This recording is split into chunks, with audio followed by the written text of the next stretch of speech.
وہ شہر محبت جہاں مصطفیٰ ہے، وہیں گھر بنانے کو دل چاہتا ہے۔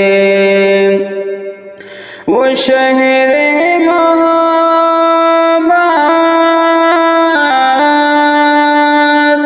وہ شہر ایک شاعر کہتا ہے کہ ہزاروں سال نرگس اپنی بے نوری پہ روتی ہے، ہزاروں سال نرگس اپنی بے نوری پہ روتی ہے، بڑی مشکل سے ہوتا ہے چمن میں دیدور پیدا۔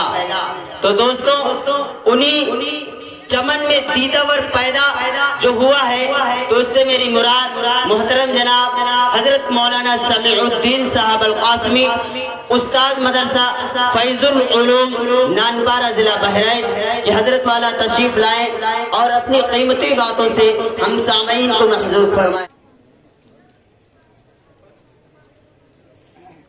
ان الحمد للہ نحمده ونصلي ونسلم على شمس الهداية واليقين وعلى آله وصحبه أجمعين إلى يوم الدين۔ فقد قال النبي صلى الله عليه وسلم: إن الله وملائكته وأهل السماوات والأرض حتى النملة في جحرها وحتى الحوت ليصلون على معلم الناس الخير، أو كما قال عليه الصلاة والتسليم، ونحن على ذلك لمن الشاهدين والشاكرين، والحمد لله رب العالمين۔ یہی ہیں جن کے سونے کو فضیلت ہے عبادت پر، یہی ہیں جن کے سونے کو فضیلت ہے عبادت پر، انہی کی اتقاء پر ناز کرتی ہے مسلمانی، اور انہی کی شان کو زیبا نبوت کی وراثت ہے، انہی کی شان کو زیبا نبوت کی وراثت ہے، انہی کا کام ہے دینی مراسم کی نگہبانی۔ ماشاءاللہ۔ اسٹیج پر رونق افروز حضرات علماء کرام،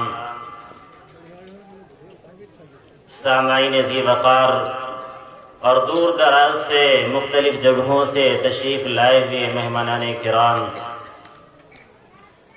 آج کا یہ جلسہ اصلاح معاشرہ اور فضیلت علم کے عنوان سے جو منعقد ہوا، جس کے اندر ہم اور آپ تشریف لائے، اس کے منعقد کرنے والے، اس کے پیچھے دوڑ دھوپ کرنے والے، جد و جہد کرنے والے، محنت و کوشش کرنے والے تمام ہی حضرات قابل قدر اور مبارکباد ہیں۔ بالخصوص مدرسہ انوار القرآن بختیار پور کے اساتذہ حضرت مولانا قاری نسیم احمد صاحب قاسمی، حضرت مولانا محمد عادل صاحب ندوی اور حضرت مولانا محمد عمیر صاحب جامعی، یہ تینوں حضرات بہت ہی قابل قدر مبارکباد ہیں کہ جنہوں نے ہم اور آپ کو علمی، عملی، دینی، اصلاحی لائن سے جوڑنے کی یہ ایک کڑی کا انتظام کیا۔ خصوصی پروگرام، خصوصی بیان جو ہونا ہے وہ ہمارے باہر سے تشریف لانے والے پورے اتر پردیش کے مشہور اور معروف عالم دین، مشہور اور معروف خطیب، مقرر بے مثال، مہمان خصوصی حضرت مولانا انوار الحق صاحب جو لکھنؤ سے تشریف لائے ہیں، اور دوسرے ہمارے مہمان جن کا ہم اور آپ کو بیان سننا ہے وہ ہمارے سیتاپور سے تعلق رکھنے والے اور وہ بھی مشہور اور معروف مقرر ہیں حضرت مولانا مفتی ہلال احمد صاحب قاسمی، ان دونوں حضرات کا ہم اور آپ کو خصوصی بیان سماعت فرمانا ہے، اور بیان سننے کے جذبے سے نہ بلکہ سن کر اس کے اوپر عمل کرنے کے نیت سے ہم اور آپ یہاں پر بیٹھے ہیں۔ بہرحال یہ جلسہ اصلاح معاشرہ اور فضیلت علم کے عنوان سے منعقد ہوا ہے۔ پہلی بات اصلاح معاشرہ، اور پھر اس کے بعد میں ایک لفظ آیا ہے فضیلت علم۔ حالانکہ ہونا یہ چاہیے تھا کہ فضیلت علم و اصلاح معاشرہ۔ کیوں؟ اس لیے کہ علم ہی ایک ایسی چیز ہے جس کے ذریعے سے دوسرے کی اصلاح ہو سکتی ہے، حق اور ناحق کو پہچانا جا سکتا ہے۔ لیکن ہم اور آپ ذرا غور فرمائیں کہ پروردگار عالم نے ہم اور آپ کو دنیا کے اندر کیوں مبعوث فرمایا، کیوں پیدا کیا؟ ہم اور آپ کے پیدا کرنے کا مقصد کیا ہے؟ تو ہم اور آپ کے پیدا کرنے کا مقصد، دنیا کے اندر آنے کا مقصد صرف اور صرف ایک ہے۔ وہ کیا ہے؟ کہ ہم جو بھی کچھ کام کر رہے ہیں اس سے اللہ ہمارا راضی ہو جائے، ہمارا رب ہم سے راضی ہو جائے، ہمارا خالق اور مالک ہم سے راضی ہو جائے، یعنی رضائے الہی دنیا کے اندر ہم اور آپ کے پیدا کرنے کا مقصد ہے۔ قرآن شریف کے اندر کیا ہے؟ وَمَا خَلَقْتُ الْجِنَّ وَالْإِنسَ إِلَّا لِيَعْبُدُونَ۔ ہم نے جنات اور انسان کو محض اپنی عبادت کے لیے پیدا کیا، اور ابھی ہم نے کیا کہا کہ پیدا کرنے کا مقصد اللہ کی رضا ہے، اور قرآن شریف کے اندر کیا ہے کہ اللہ نے اپنی عبادت کے لیے پیدا کیا ہے۔ تو ذرا غور کیجئے اس لفظ کے اوپر کہ عبادت کہتے کسے ہیں؟ عبادت کہتے ہیں اس کام کے کرنے کو جس سے اللہ راضی ہو جائے، اور اس کام سے بچنے کو عبادت کہتے ہیں، اس چیز سے بچنے کو، اس کام کے کرنے سے بچنے کو کہتے ہیں کہ جس سے اللہ ہمارا ناراض ہو جائے۔ تو مقصد وہی نکل رہا ہے، رضائے الہی۔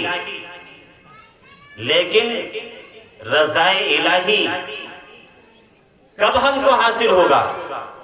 جب ہم کو اللہ کی معرفت ہوگی، یعنی اللہ کی رضا، اللہ کی خوشنودی، اللہ کی رضامندی بغیر اللہ کی معرفت کے ہو نہیں سکتی، اور اللہ کی معرفت بغیر علم کے ممکن نہیں ہو سکتی، اور علم بغیر ان علماء کے آ نہیں سکتا۔ تو معلوم یہ ہوا کہ اس کائنات کا وجود ان علماء کرام کے فیض سے ہے، ان علماء کرام کی برکت سے پوری دنیا کا نظام چل رہا ہے، ان علماء کی برکت سے اس پوری دھرتی کا وجود ہے۔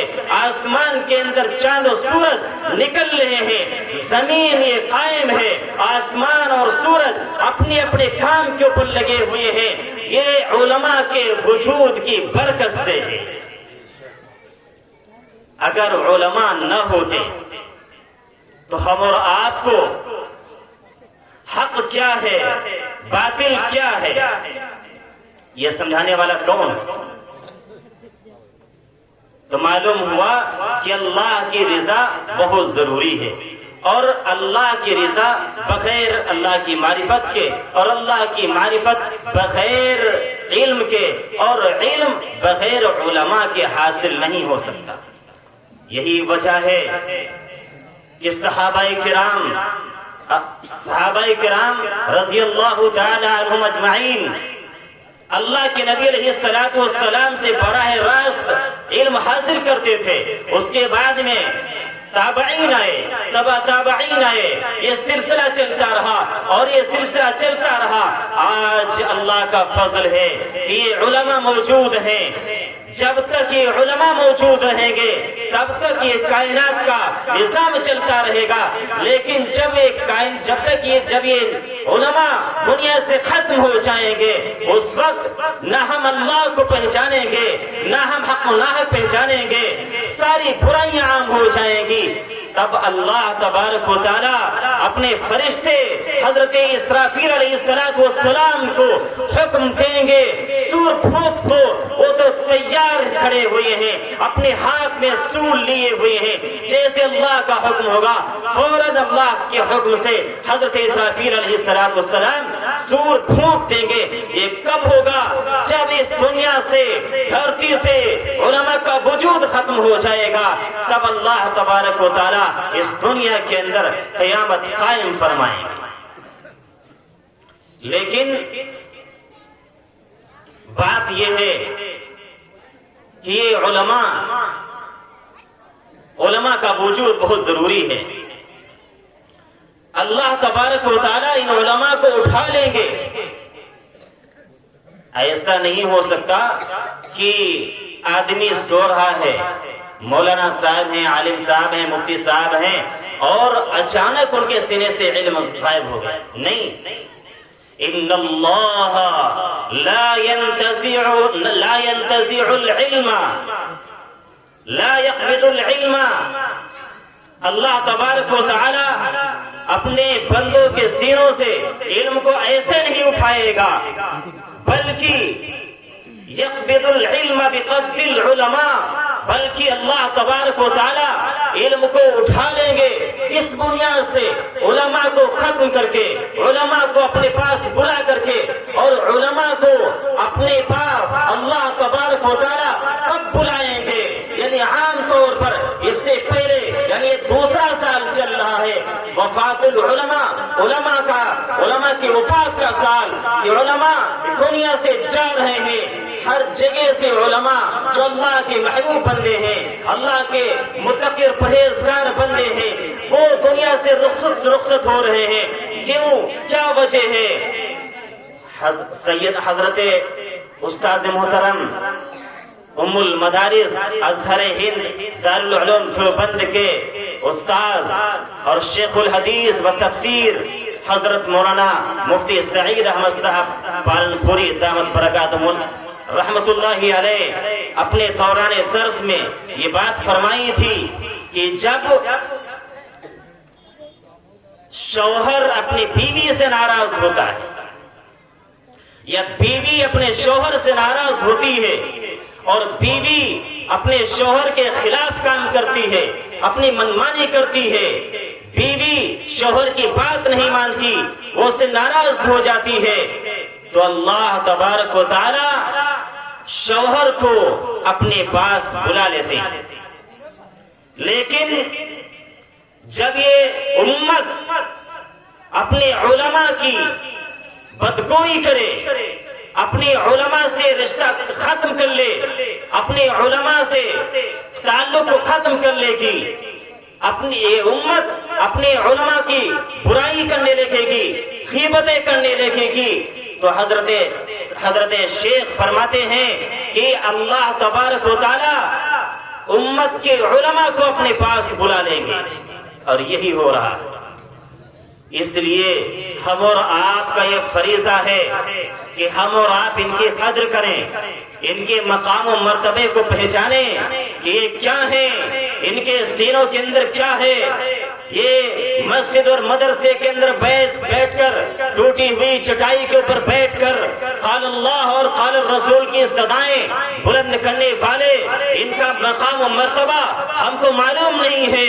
اگر ان کا مقام و مرتبہ ہم کو معلوم ہو جائے تو میرے دوستو, ہم اور آپ ان کی جوتیاں ہر وقت سیدھی کرنے کے لیے تیار رہیں گے. لیکن ہم اور آپ ان سے دور ہیں. کیوں؟ کہ یہ ایسے گھٹیا کام کرتے ہیں, یہ ناقص کام کرتے ہیں، یہ دنیا کے رضیع گھٹیا کام کرتے ہیں، اس لیے ہم اسے کیا تعلق کریں؟ یہ دنیا کی رنگینے کام آنے والے نہیں ہے، اس لیے ان علماء کی قدر ضروری ہے۔ فرمایا اللہ کے پیغمبر علیہ الصلوۃ والسلام نے کہ سیاتی زمان علی امتی، سیاتی زمان علی امتی یفرون عن العلماء والفقہاء۔ اللہ کے نبی علیہ الصلوۃ والسلام پیشین گوئی فرماتے ہیں کہ ایک زمانہ آئے گا، ایک زمانہ آئے گا میری امت کے اوپر جس میں میری امت اپنے علماء کی ناقدری کرے گی، اپنے علماء کی بے عزتی کرے گی، اپنے علماء کی غیبت کرے گی، اپنے علماء کے خلاف پروپیگنڈا کرے گی، اپنے علماء کے خلاف نہ جانے کیسا کیسا کام کرے گی۔ لیکن اللہ کے نبی علیہ الصلوۃ والسلام بابانگے طول ارشاد فرماتے ہیں جب میری امت کے اندر یہ زمانہ آ جائے تو 3 طرح کے عذاب سے نمٹنے کے لیے تیار ہو جاؤ۔ یہ کون کہتا ہے؟ دنیا کا شہنشاہ سید الانبیاء امام الانبیاء محمد رسول اللہ صلی اللہ علیہ وسلم فرماتے ہیں کہ پہاڑ تو اپنی جگہ سے ہل سکتا ہے، اپنی جگہ سے ہٹ سکتا ہے اور سب کچھ ہو سکتا ہے، لیکن نبی پاک علیہ الصلوۃ والتسلیم کی زبان مبارک سے جو الفاظ نکلے ہوئے ہیں وہ بدل نہیں سکتے، ان کے خلاف نہیں ہو سکتا۔ تو اللہ کے پیغمبر علیہ الصلوۃ والسلام نے فرمایا کہ جب یہ زمانہ آ جائے کہ امت اپنے علماء سے کٹ جائے تو سمجھ لو تو 3 طرح کے عذاب سے نمٹنے کے لیے تیار ہو جاؤ۔ پہلا عذاب کیا ہے؟ پہلا عذاب یرفع البرکۃ عن کسبہم، کہ ان کے اندر سے برکت کو اللہ تبارک و تعالی اٹھا لے گا۔ کون سی برکت؟ جس برکت کو حاصل کرنے کے لیے ہم صبح سے لے کر کے شام تک دوڑ دھوپ کرتے ہیں، محنت کرتے ہیں، مشقت اٹھاتے ہیں، اور پھر اس کے بعد میں شام کو جب آتے ہیں تو اخراجات پورے نہیں ہوتے۔ 2-4 لوگ ہیں، باپ ہے، بیٹا ہے، بھائی ہیں، سارے کے سارے لوگ کمانے والے ہیں، لیکن ان کے اندر سے برکت اٹھا لی گئی، ان کی یہاں برکت نہیں ہوتی۔ ایک 40 اور 50 ہزار روپیہ جو ہے کما رہا ہے اسکول کے اندر جو ٹیچر ہے اس کو 40 اور 50 ہزار روپے مل رہے ہیں، لیکن ان مدارس اور مساجد کے اندر جو پڑھانے والے علماء ہیں ان کو 4 اور 5 ہزار روپے ملتے ہیں، اور پھر اس کے بعد میں جب مہینہ پورا ہوتا ہے تو اللہ کا فضل ہے، اللہ کے فضل اور اس کے احسان سے کچھ پیسہ بچ بھی جاتا ہے۔ یہ کیوں ہوتا ہے؟ یہ برکت ہے کہ ہمارے پاس برکت ہے اور ان کے پاس برکت نہیں ہے۔ یہ کیوں ہوا؟ یہ علماء کی غیبت، علماء کی بد احترامی، علماء کی غیبت کرنے کی وجہ سے ہوا۔ دوسرا عذاب اللہ کے پیغمبر علیہ السلام نے کیا فرمایا؟ کہا کہ جب میری امت اپنے علماء کے خلاف پروپیگنڈا کرنے لگے تو دوسرے عذاب کے لیے تیار ہو جاؤ۔ دوسرا کون سا عذاب ہے؟ اللہ کے پیغمبر علیہ الصلوۃ والتسلیم فرماتے ہیں وَيُسَلِّطُ عَلَيْهِمْ سُلْطَانًا ظَالِمًا، جب میری امت اپنی علماء سے کٹ جائے گی، ان کے خلاف بغض رکھے گی، ان سے دشمنی کرے گی، ان سے مشورہ طلب نہیں کرے گی، تو دوسرا عذاب آئے گا۔ اللہ تبارک و تعالی ظالم حکمراں کو مسلط کر دے گا، ظالم بادشاہ کو، ظالم حکام کو دنیا کے اندر، علاقے کے اندر اور پوری دنیا کے اندر مسلط کر دے گا، جس سے مسلمان اور عام طور پر پوری مخلوق اور بالخصوص مسلمان پریشان ہو جائیں گے۔ آج ہم اور آپ پریشان ہیں، یہ دوسری وجہ۔ تیسری وجہ اللہ کے پیغمبر علیہ السلام فرماتے ہیں کہ جب ایسا وقت آ جائے تو تیسرا عذاب اللہ تبارک و تعالیٰ کا آئے گا وَيَخْرُجُ عَنِ الدُّنْيَا بِغَيْرِ ایمان، جب آخری وقت ہوگا اس کو کلمہ نصیب نہیں ہوگا۔ یہ کیوں ہوا؟ ایسا کیوں ہوگا؟ علماء کے خلاف اس کی زبان چل رہی تھی، علماء کی بد احترامی کر رہا تھا، علماء کی غیبت کر رہا تھا۔ حضرت مولانا محمد عمر صاحب پالن پوری رحمہ اللہ نے بہت ہی عجیب اور خوبصورت بات فرمائی ہے کہ جو شخص علماء کے خلاف پروپیگنڈا کرتا ہے، علماء کے خلاف نکتہ چینی کرتا ہے، علماء کے اندر عیب تلاش کرتا ہے، نقص تلاش کرتا ہے، تو اللہ تبارک و تعالیٰ اس کی اس نحوست سے، اس کی اس برائی سے 7 نسلوں تک کوئی عالم دین اس کی نسل میں پیدا نہیں کرے گا۔ لیکن اس کے خلاف دیکھ لیجیے کہ آج اپنے گاؤں ہی کے اندر، اس بختیار پور کے اندر دیکھ لیجیے، جو علماء موجود ہیں، جن کے گھروں کے اندر عالم ہیں، حافظ ہیں، قاری صاحب موجود ہیں، آپ ذرا ان کے آبا و اجداد کو دیکھ لیجیے کہ انہوں نے، ان کے والدین، ان کے دادا پردادا نے کیا علماء کے غیبت کی تھی، علماء کے خلاف پروپیگنڈا کیا تھا؟ نہیں کیا ہوگا۔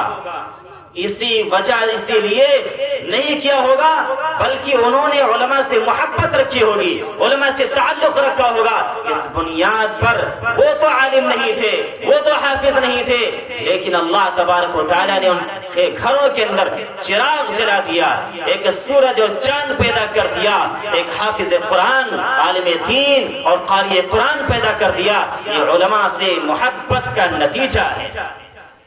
جو شخص علماء سے محبت کرے گا تو اللہ تبارک و تعالیٰ نہ اس کو عالم حافظ بنائیں گے تو اس کے نسل کے اندر، اس کے بچوں کے اندر عالم دین پیدا فرمائیں گے، نہ اس کے اندر تو پھر اس کے بعد میں پوتے پر پوتے کے اندر بھی یہ کام ہوتا رہے گا، یعنی عالم اور حافظ پیدا ہوتے رہیں گے۔ لیکن جو شخص علماء کے خلاف پروپیگنڈا کرتا ہے اس کا عذاب دنیا ہی کے اندر اللہ تعالیٰ چکھا دیتی۔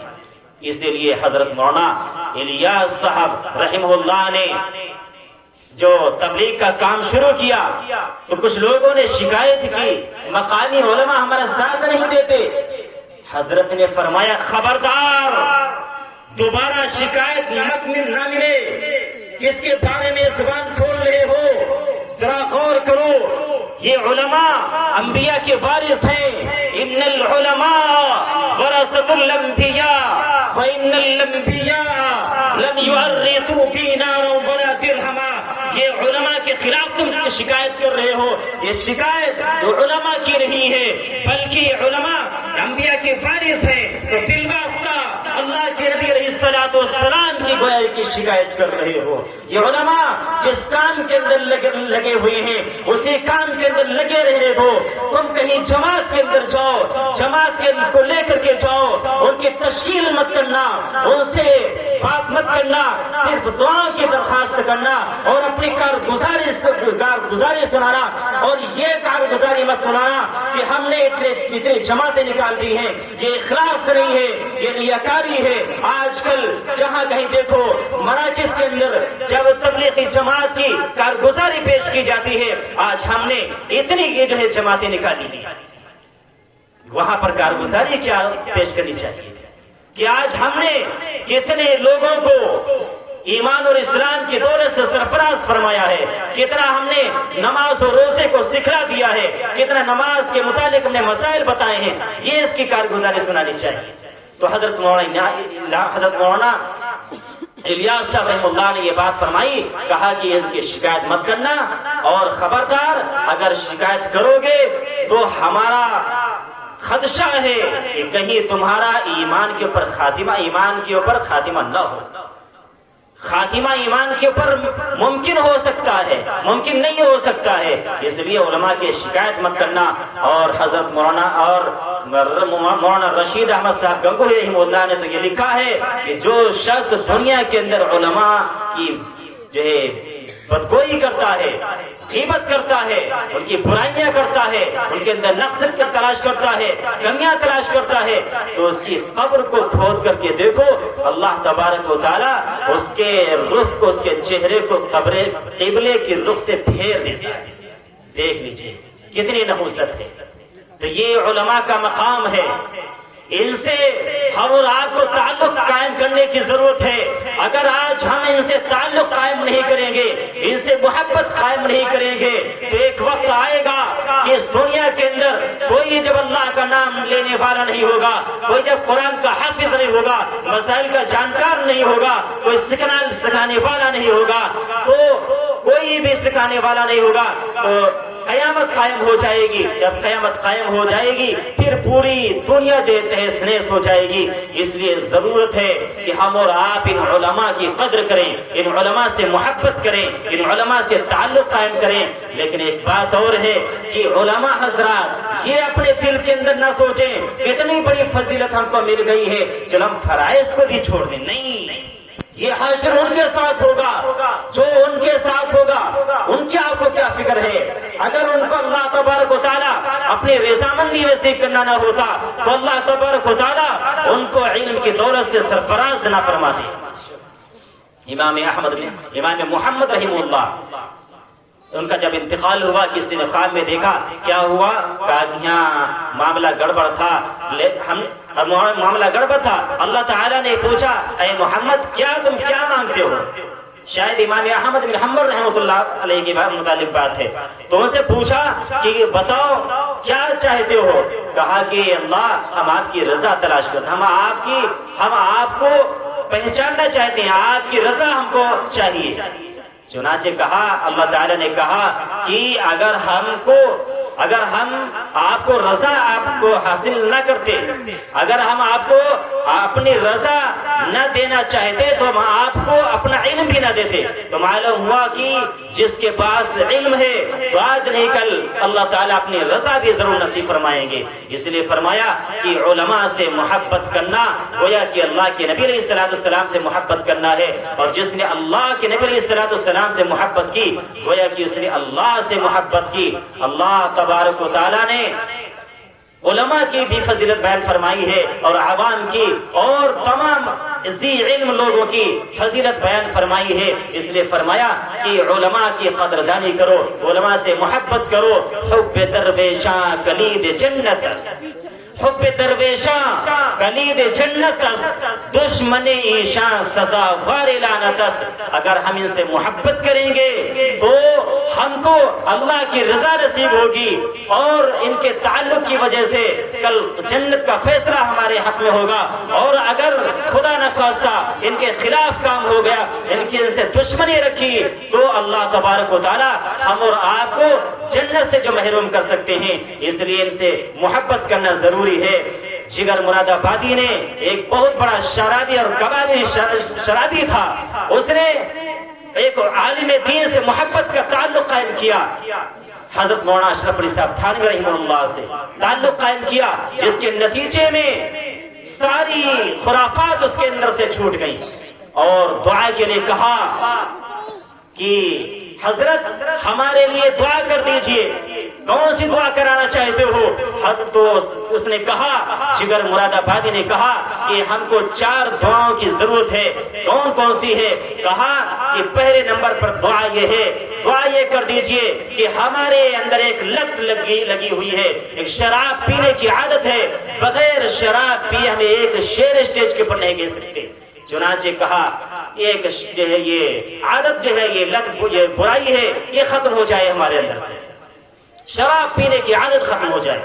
دوسری برائی یہ ہے کہ آج ہمارے چہرے کے اوپر اللہ کا نور نہیں ہے، اللہ کے نبی علیہ الصلوۃ والسلام کی سنت ہمارے چہرے پر نہیں ہے۔ آپ دعا کر دیجئے کہ سنت کا نور ہمارے چہرے کے اوپر آ جائے۔ دوسری دعا کروائی۔ تیسری دعا کیا ہے؟ تیسری دعا یہ فرمایا کہ ہم کو بیت اللہ شریف کی زیارت نصیب ہو جائے، یعنی حج بیت اللہ ہم کر لیں۔ اور چوتھی دعا یہ کرائی کہ حضرت دعا کر دیجئے کہ ہمارا ایمان کے اوپر خاتمہ نصیب ہو جائے، ایمان کے اوپر خاتمہ ہو جائے۔ چنانچہ فوراً دعا کے لیے ہاتھ اٹھ جاتے ہیں، حکیم الامت مجدد دین و ملت مولانا اشرف علی صاحب تھانوی رحمہ اللہ خانقاہ کے اندر بیٹھے ہوئے ہیں، اور سامنے سائڈ میں بیٹھے ہوئے جگر مراد آبادی وہ دعا کرانے والے ہیں۔ حضرت کے دعا اور حضرت کے ہاتھ اٹھ جاتے ہیں۔ اللہ تبارک و تعالیٰ یہ علم کا پیاسا ہے، اے اللہ تبارک و تعالیٰ یہ ہدایت کا پیاسا ہے، اے اللہ تبارک و تعالیٰ میری دعا کا میرے ہاتھوں کے لاج رکھ لیجئے، ان کی دعاؤں کے اللہ تبارک و تعالیٰ قبول کر لیجئے۔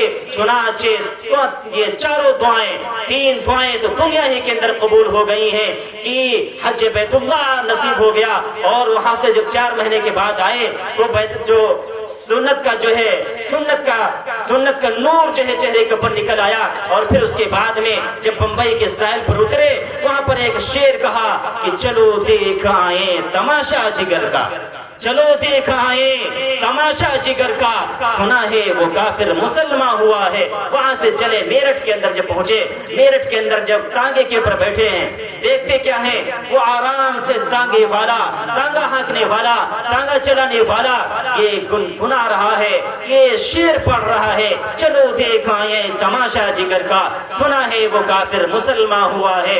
چنانچہ حضرت بھی یعنی جگر مراد آبادی اسی تانگے کے اوپر بیٹھے ہوئے ہیں، پوچھتے کہ کہاں سے شعر لے آئے ہو؟ کہا کہ ہم نے سنا فلاں سے سنا، وہاں سے اتنی جلدی پہنچ آیا۔ تو یہ دیکھ لیجیے مقبولیت اللہ تبارک و تعالیٰ نے کتنی جلدی رکھ دی ہے۔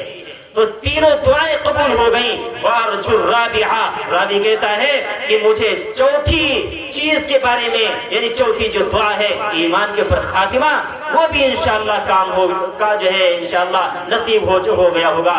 تو یہ چاروں دعائیں قبول ہو گئیں۔ جو شخص علماء سے محبت کرے گا، اکابر علماء سے جو عقیدت رکھے گا، ان کے بتائے ہوئے طریقے کے مطابق چلے گا، قرآن و حدیث کے اندر قرآن و حدیث کے روشنی میں جو بیان فرمائیں گے ہمارے اکابر علماء، ہم اور آپ ان کو سماعت فرمائیں گے، پھر اس کے بعد میں جب عمل کریں گے تو دنیا کے اندر بھی ہم کامیاب ہوں گے، اور آخرت کے اندر بھی انشاءاللہ ہم اور آپ کو جو ہے کامیابی جو ہے قدم چومے گی۔